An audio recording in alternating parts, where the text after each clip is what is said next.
Hello बच्चों, let us read the question.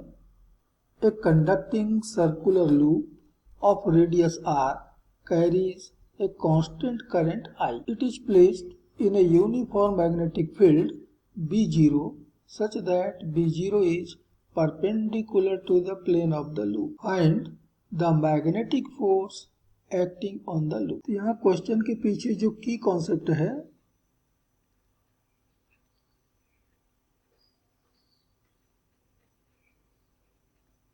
वह है लॉरेंज फोर्स।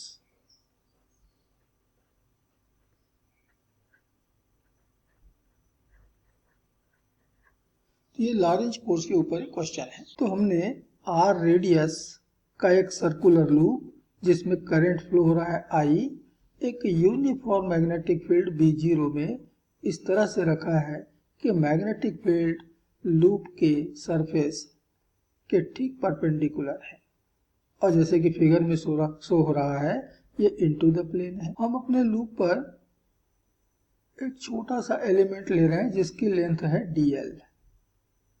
ये dl लेंथ का एक एलिमेंट हमने लिया। इस एलिमेंट के ऊपर मैग्नेटिक फील्ड जो फोर्स अप्लाई करेगा, मैग्नेटिक फोर्स वो होगा, मान लेते हैं df, और डायरेक्शन होगी ऊपर की तरफ। अब यदि हम इसके ठीक डायमेट्रिकली अपोजिट इतना ही बड़ा एलिमेंट और लें तो इस एलिमेंट के ऊपर जो फोर्स अप्लाई हो रहा है वो तो उतना ही रहेगा df, लेकिन ये पहले वाले df के ठीक अपोजिट होगा और इसलिए दोनों एक दूसरे को कैंसल आउट कर देंगे, एक दूसरे को एलिमिनेट कर देंगे। तो ऐसे ही हम डायमेट्रिकली अपोजिट एलिमेंट का पेयर लेते जाएं तो उन पेयर्स के ऊपर लगने वाला नेट फोर्स 0 होगा। So if we divide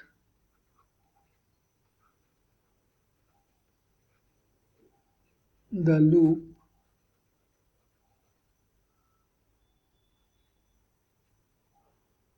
into elements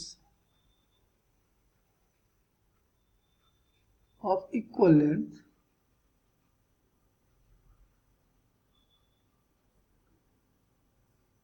dl, then the magnetic forces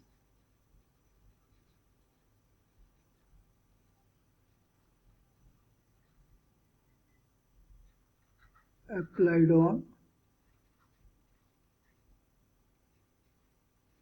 the diametrically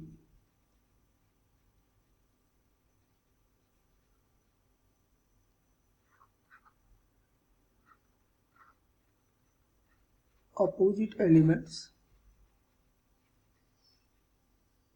cancel each other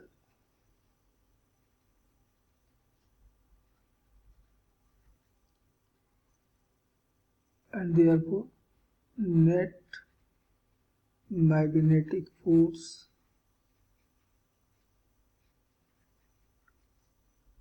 on the loop is equal to 0। तो लूप के ऊपर लगने वाला नेट मैग्नेटिक फोर्स इस तरह से 0 होगा। And this is final answer of this question. Hope you understood it well. Best of luck.